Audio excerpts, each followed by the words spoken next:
Berlatar belakang pada hutan bambu di pegunungan Taibai, dua orang saudara seperguruan bernama Sungjeon dan Jinso sedang berlatih mempersiapkan diri mereka untuk nantinya mereka akan menantang satu dengan yang lainnya demi memperoleh gelar Grandmaster tinju Taibai.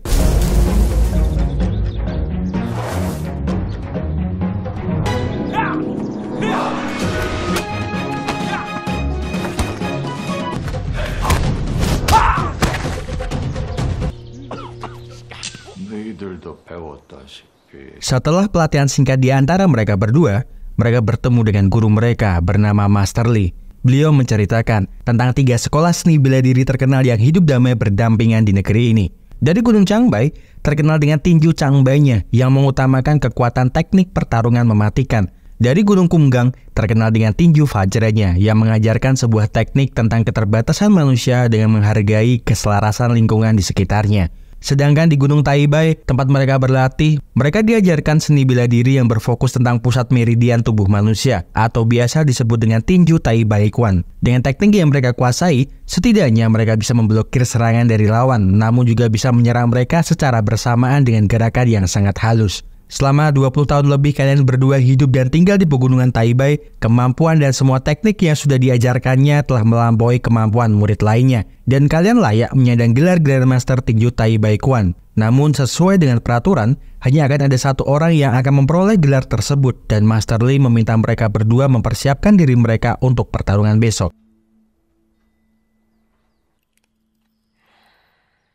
Malam harinya ketika Jinso sedang bermeditasi di dalam kamarnya, tiba-tiba Sungjeon masuk ke dalam kamarnya. Sungjeon tak menyangka kalau hari pertarungan itu akan segera tiba dan meminta malam ini untuk dia bisa ikut tidur bersama dengan Jinso. Jinso sangat terkejut mendengar itu, meskipun sebenarnya dulu mereka sering tidur bersama. Namun entah kenapa, malam ini hanya terasa aneh saja baginya. Dia lalu meminta Sungjeon untuk segera keluar dari kamarnya, tetapi Sungjeon bersikeras untuk tetap tidur di kamarnya meskipun saudara seperguruannya dari kecil itu mencoba untuk mengusirnya. Keesokan harinya, ketika Sungjeon terbangun dari tidurnya, dia terkejut mendapati Jinso sudah tidak berada di kamarnya dengan meninggalkan sebuah surat wasiat untuk dirinya dan juga master mereka. Di dalam surat itu, Jinso mengatakan kalau Sungjeon jelas lebih baik dan lebih pantas daripada dirinya untuk menjadi seorang Grandmaster tinju Taibai Kwan. Dan Jinso memilih untuk pergi dari perguruan agar dia bisa menjelajahi dunia.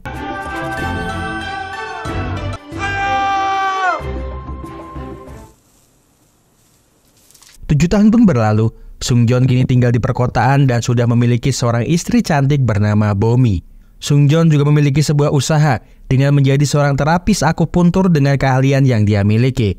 Namun sepertinya Sungjeon terlihat tidak ingin keahliannya itu menjadi lahan bisnis istrinya, sehingga dia sering menggratiskan biaya untuk orang-orang yang ingin berobat dengannya, khususnya kepada orang tua lansia dan orang-orang miskin. Yang tentunya karena kebaikannya itu sering membuat Bomi marah-marah kepada Sungjeon. Sungjeon seharusnya berpikir kalau ada tagihan listrik, tagihan air, sewa, dan cicilan rumah yang harus mereka bayar. Bomi meminta suaminya itu untuk tidak pandang bulu kepada semua pelanggan yang ingin berobat di tempat mereka. Karena jika mereka sendiri tidak mempunyai uang, bagaimana cara mereka untuk membesarkan anak mereka hingga dewasa? Sepulangnya Bomi dari pasar, tak sengaja dia melihat adanya antrean panjang untuk masuk ke dalam sebuah panti pijat. Dia mencoba bertanya kepada seorang wanita bernama Baimin yang terlihat ikut mengantri di sana.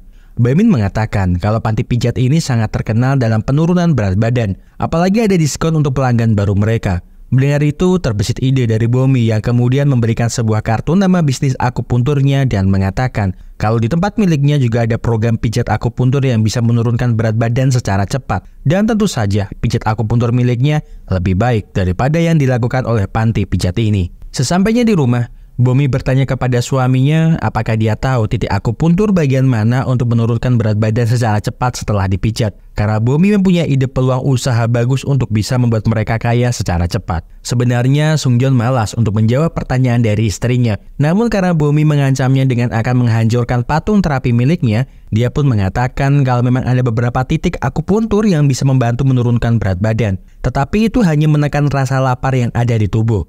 Tidak 100% bekerja untuk menurunkan berat badan secara langsung.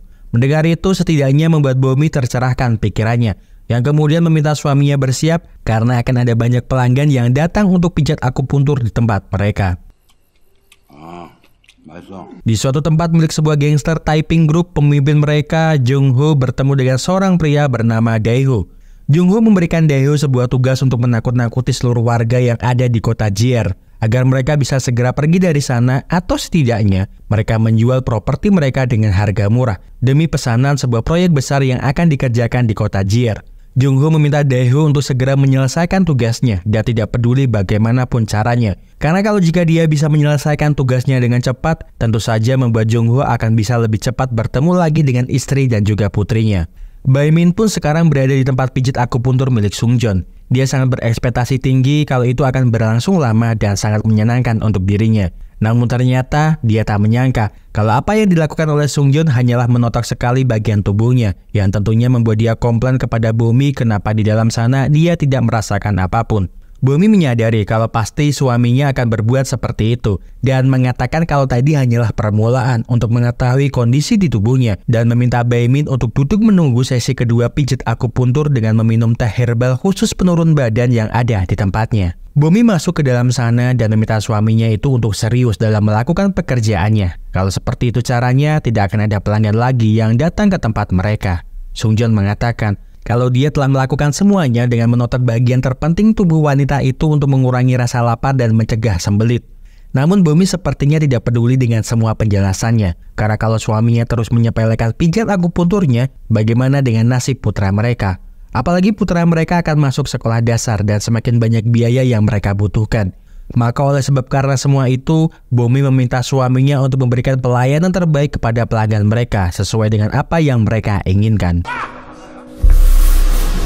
Di suatu tempat terlihat Dae-ho sedang menghabisi puluhan orang preman yang sedang berjaga di wilayah Jier. Orang-orang itu adalah sekumpulan preman yang ditugaskan oleh grup Seojin untuk mengurusi keamanan dan juga proyek besar di kota Jier.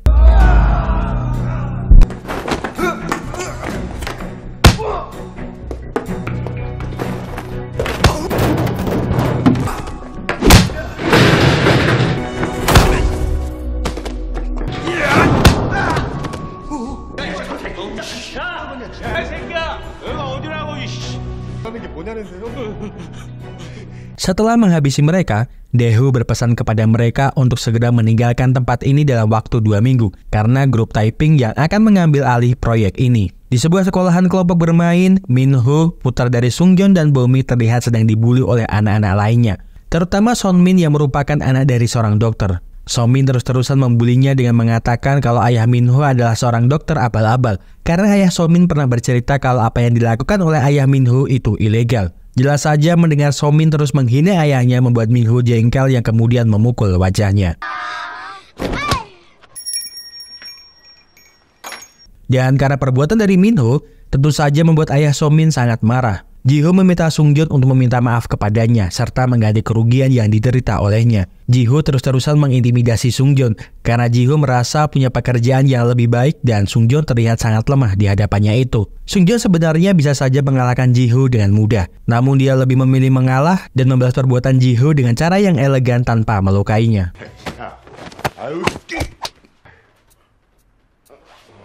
Bomi sangat terkejut dengan apa yang telah dilakukan oleh suaminya dan meminta maaf atas perbuatan yang telah dilakukan suaminya dan juga putri mereka. Di sebuah restoran cepat saji, seorang reporter acara TV bernama Lee Hee-won sedang berbincang dengan produser TV melalui sambungan telepon. Lee agak dibuat jengkel karena sebelumnya produser TV itu menjanjikannya akan menampilkan berita tentang mie yang sedang viral di kota Jier. Namun ternyata produser TV itu malah menginginkan hal yang lainnya. Tak sengaja dia mendengarkan perbincangan dua orang wanita yang sedang membicarakan tentang diet yang sedang mereka jalani. Lisa mengatakan semenjak dia menjalani pijat akupuntur, selera nafsu makannya berkurang. Yang jelas itu sangat membantunya dalam program diet yang sedang dia jalani. Mendengar itu tentu saja membuat Lee sangat tertarik mengunjungi rumah pijat akupuntur yang dimaksud untuk mencari bahan tulisan sebuah artikel yang akan dimuatnya. Bomi mendapatkan telepon dari seseorang yang ternyata itu adalah panggilan telepon dari para penagih hutang. Mereka memberikan peringatan terakhir kepada Bomi untuk segera melunasi hutangnya pada akhir bulan ini. Bila dia tidak segera melunasinya, maka mereka akan mengambil seluruh barang-barang yang ada di rumahnya. Tentu saja mendapat ancaman seperti itu membuat Bomi sangat ketakutan.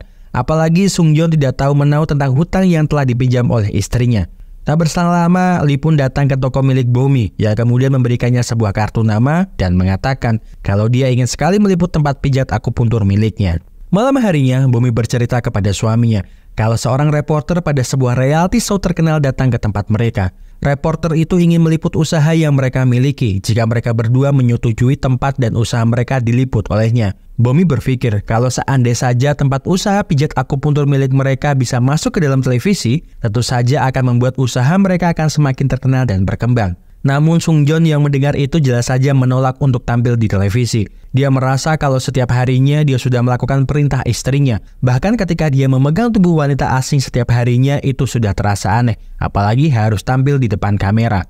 Mendengar itu jelas saja membuat Bomi sangat jengkel. Dia mengatakan kalau pekerjaan Sungjeon hanyalah memijat. Sedangkan dia harus menjadi ibu rumah tangga dan seorang manajer toko. Bila dia menolaknya, Bomi akan mengancamnya akan pergi dari sana bersama dengan Minho. Keesokan harinya, ketika Bomi menjalankan tugasnya untuk melayani tamu-tamu yang ada di terapi miliknya, dua orang polisi tiba di sana yang kemudian berniat untuk memeriksa tempat tersebut karena mereka mendapatkan laporan tempat usahanya adalah pengobatan ilegal. Polisi itu mengatakan kalau surat izin atas usaha mereka telah habis dan mereka diwajibkan untuk mengurus perpanjangan izin terlebih dahulu sebelum melanjutkan usaha mereka. Bomi menduga kedatangan dua polisi ini pasti karena ulah Jinho yang tidak senang kalau tempat usahanya semakin berkembang dan tentunya membalaskan dendamnya beberapa hari yang lalu. Tentu saja karena serangkaian peristiwa itu membuat Bomi sangat stres. Sudah tidak mendapatkan pemasukan lagi untuk usahanya, dia juga dikejar-kejar oleh para penagih hutang. Bahkan para penagih hutang tersebut, Moon dan Park kini berada di rumahnya untuk menagih hutang milik Bomi. Sungjeon yang mendapatkan telepon kalau istrinya dalam bahaya segera pulang menuju rumahnya untuk membantu membereskan masalah istrinya. Dia lalu bertanya kepada istrinya tentang siapakah dua orang pria yang ada di rumahnya. Istrinya pun mengatakan kalau mereka adalah penagih hutang tempatnya berhutang karena dulu dia terpaksa berhutang untuk membuka toko ini. Mendengar itu jelas saja membuat Sungjeon tak percaya dengan apa yang telah diperbuat istrinya. Padahal dulu Bomi mengatakan kepadanya kalau uang mereka sudah cukup untuk membuka toko ini, namun ternyata telah digunakan untuk hal yang lainnya. Meskipun dia marah karena sikap istrinya tersebut, Sungjeon tetap akan berusaha untuk melunasi hutang milik istrinya. Namun dia tak menyangka kalau hutangnya sebesar 3 juta yuan. Itu sudah termasuk pokok, bunga, dan denda keterlambatan. Bila mereka tidak segera melunasi hutang mereka, anak buahnya akan segera datang ke sekolah untuk menjemput putra mereka. Mendengar itu tentu saja membuat mereka berdua sangat ketakutan, yang kemudian membuat Sungjeon terpaksa mengeluarkan kemampuannya tanpa diketahui oleh istrinya.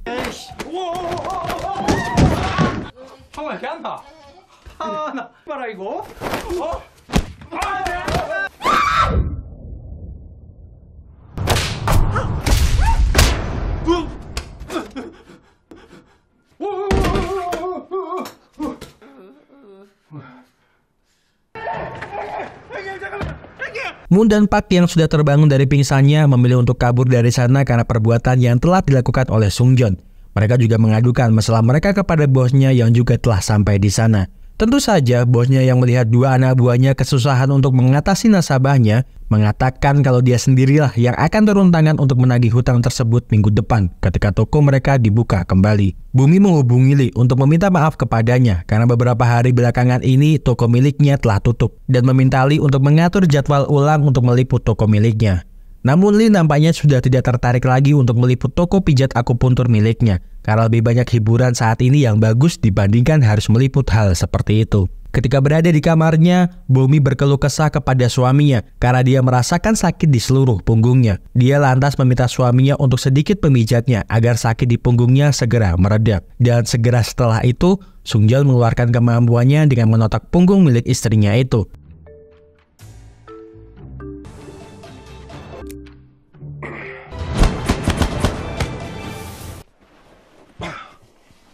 Namun apa yang dilakukan oleh Sungjeon terhadap punggungnya itu malah membuat Bomi merasakan keanehan di bagian payudaranya.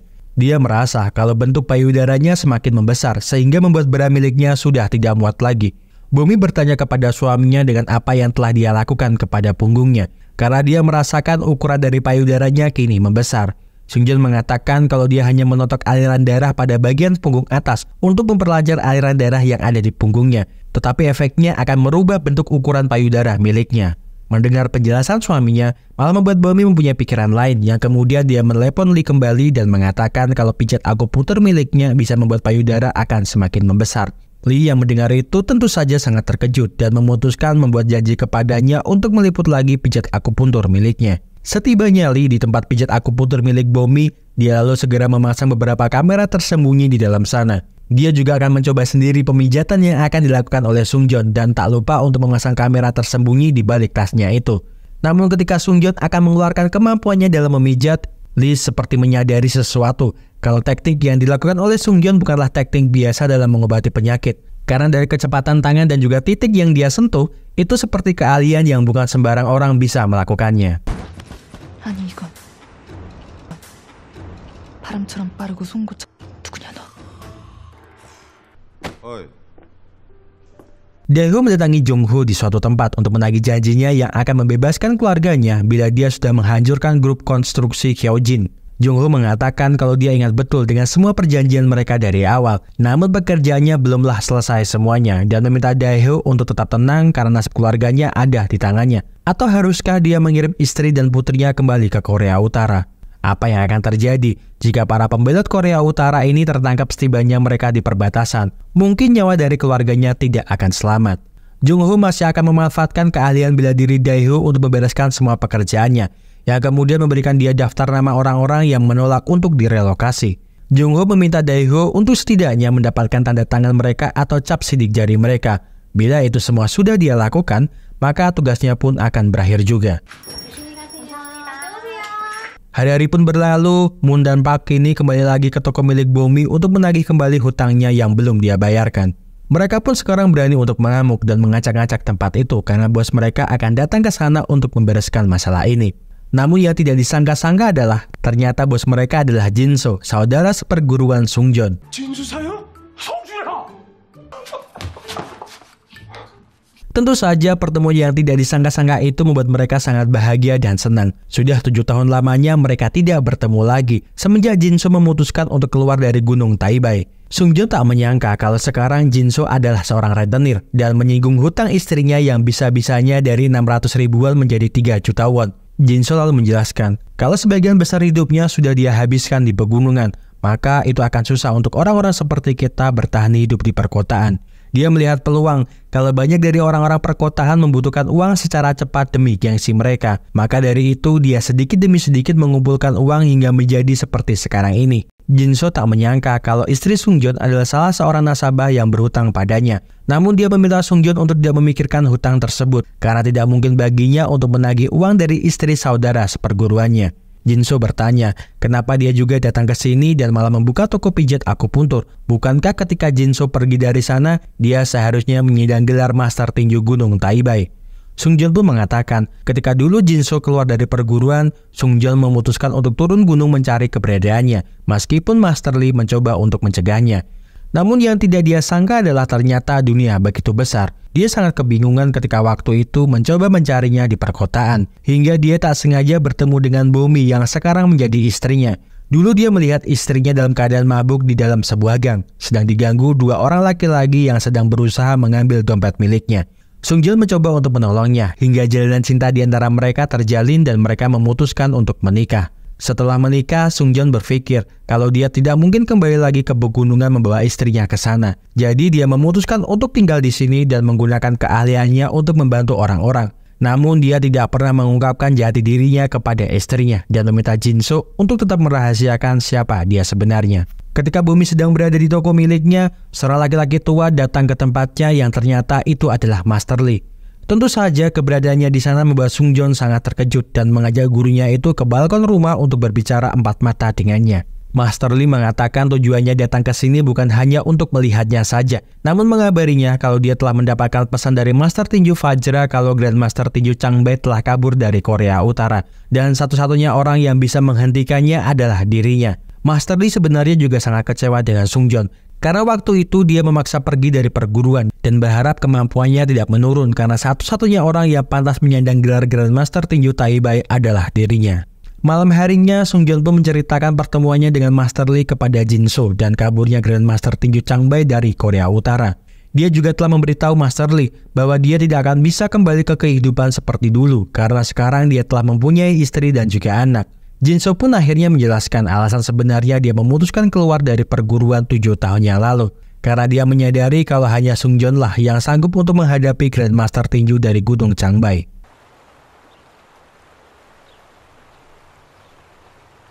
Terlihat Daeho kini sedang menjalankan tugasnya dengan memaksa beberapa orang untuk menandatangani kesepakatan agar properti mereka mau dijual dengan harga murah kepada perusahaan konstruksi grup Taiping.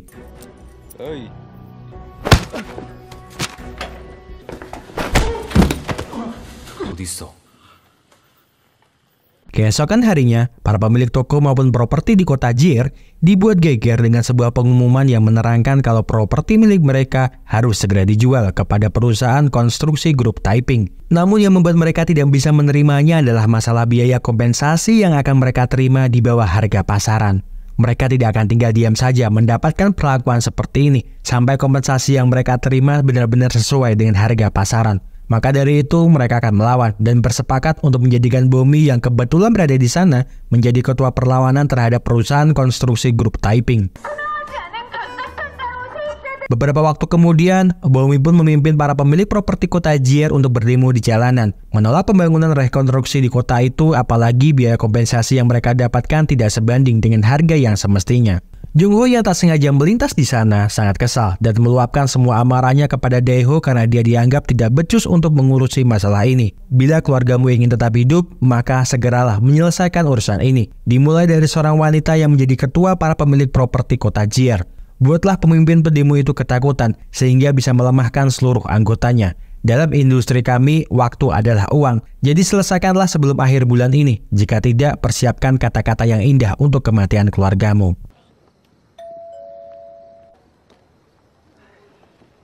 Jinso menemui Bomi untuk memberikan dia beberapa hadiah sebagai permintaan maafnya atas perbuatan anak buahnya. Mereka lalu minum-minum di sana sambil mengobrol ke sana kemari hingga tak terasa anggur yang mereka minum sudah habis. Sungjeon pun lalu berinisiatif untuk membelikan mereka minuman lagi karena tak ingin acara kumpul-kumpul mereka berakhir. Namun setelah Sungjeon pergi dari sana, Daeho tiba-tiba sudah berada di sana yang kemudian mencekik leher Bomi. Jelas saja melihat istri saudaranya diperlakukan seperti itu membuat Jinso tidak bisa tinggal diam saja. Tetapi sepertinya dia juga harus babak belur dihajar oleh Daeho.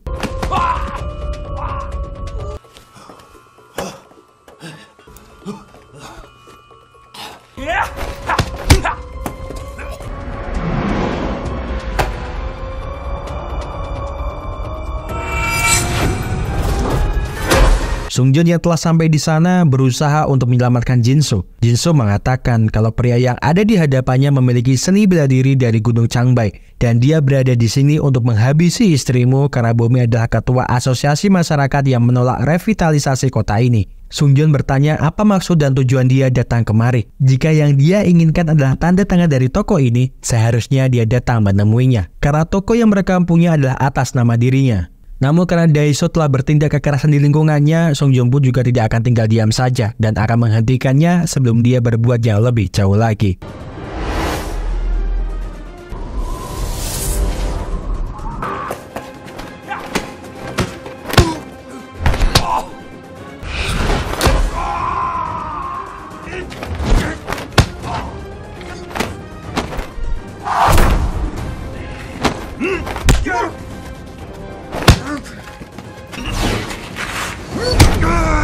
Bertahun-tahun tidak berlatih membuat kemampuan bela diri Sungjeon semakin menurun, sehingga membuat dia sangat tak berdaya di hadapan Daeho. Bahkan Daeho berniat untuk melumpuhkannya. Namun tangisan Minho yang meminta Daeho untuk tidak menyakiti ayahnya, membuat Daeho memutuskan untuk pergi dari sana dan akan segera kembali mengambil stempel toko miliknya.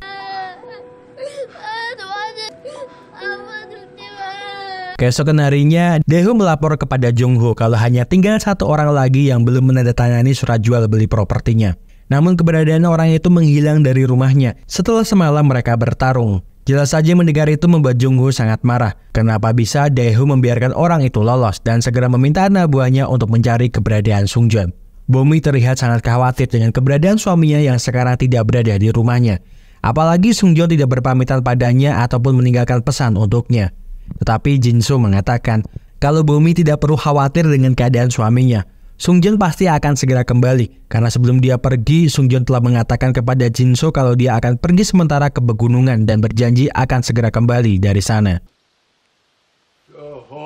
Sung-joon bertemu kembali dengan Master Lee untuk meminta Master Lee mengajarkan teknik-teknik rahasia tinju Taibai yang mungkin dia belum kuasai. Namun dengan rasa amarah, Master Lee meminta Sung-joon untuk kembali ke rumahnya karena semua ilmu sudah dia ajarkan kepadanya dan meminta Sung-joon untuk segera pergi dari hadapannya. Siang pun berganti malam, terlihat Sung-joon masih bersimpuh di depan kamar milik gurunya itu. Namun ketika pagi harinya, Master Lee akhirnya luluh dan meminta Sung-joon masuk ke dalam ruangannya. Master Lee mengatakan kalau memang sudah tidak ada lagi yang bisa dia ajarkan kepadanya karena semua ilmu dan teknik yang ada di perguruan ini sudah dia pelajari semuanya. Sung-joon telah belajar semua keterampilan yang dibutuhkan untuk menjadi seorang Grandmaster. Semangat menjadi master sudah ada di tubuhmu, namun jika esensinya belum terserap sempurna, Sung-joon tidak akan pernah bisa menjadi seorang master sejati. Sung-joon harus menginspirasi dirinya sendiri dan menemukan rahasia tersembunyi dari Taibai Quan yang menghilang dari dirinya. Ini adalah sebuah proses yang harus Sung-joon lalui sendiri.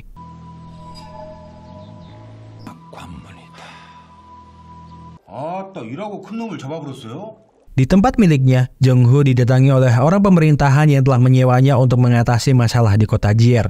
Tuan Wang berterima kasih karena situasi di sana dengan cepat dia kendalikan. Apalagi orang suruhannya bertindak secara cepat dan efektif tanpa harus banyak berbicara.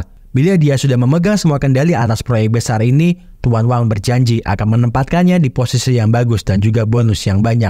Tuan Wang hanya ingin semuanya beres tanpa ada orang lain yang mengetahuinya, karena dia tidak ingin melihat ada orang lain melihatnya terlibat dalam kekacauan ini. Namun sepulangnya Tuan Wang dari sana, dari kejauhan Lee seperti sudah menyadari kalau proyek ini sangat bermasalah dan terus mengintai tempat Jung-ho dari kejauhan.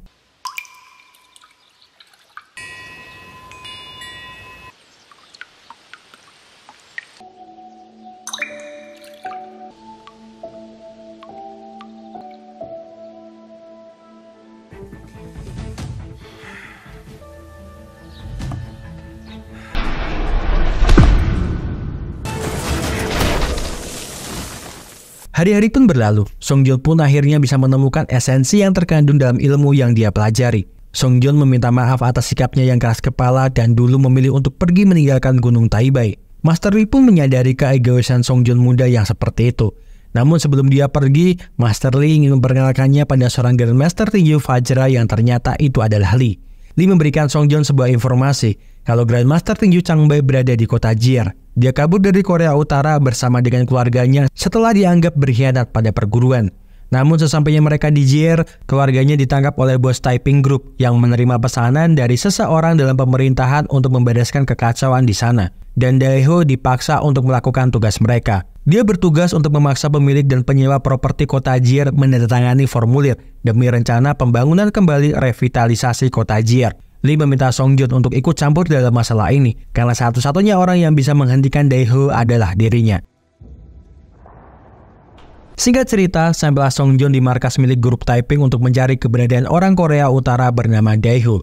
Namun nampaknya mereka semua tidak peduli dengan ucapannya, yang kemudian berusaha untuk menghabisi Sung-joon yang datang ke tempat mereka sendirian.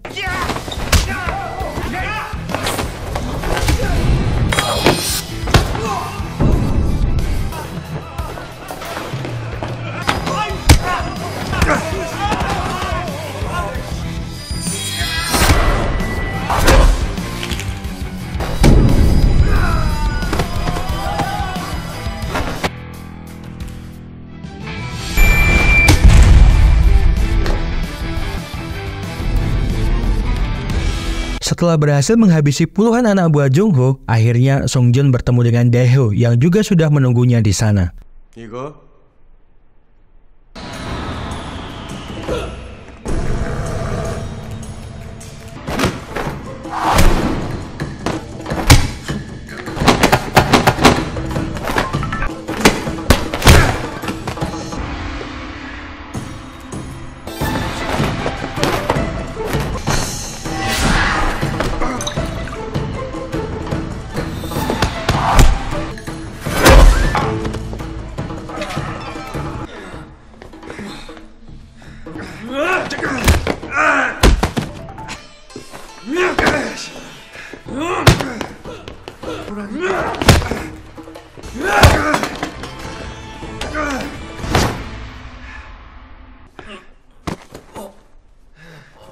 Pertarungan sengit di antara keduanya pun berakhir setelah Songjun berhasil menotok bagian titik akupuntur paling sensitif milik Daeho. Titik akupuntur yang dia tekan memang membantu mengalirkan energi menjadi lebih kuat. Namun jika Daeho terlalu banyak mengeluarkan banyak energi, pembuluh darahnya akan pecah.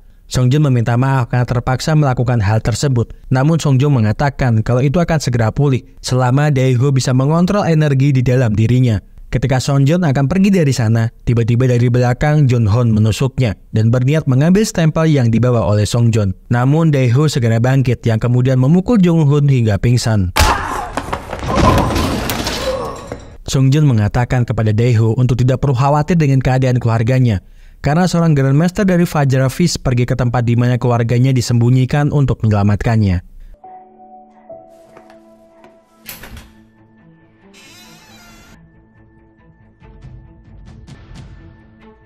등잔 밑이 어둡다더니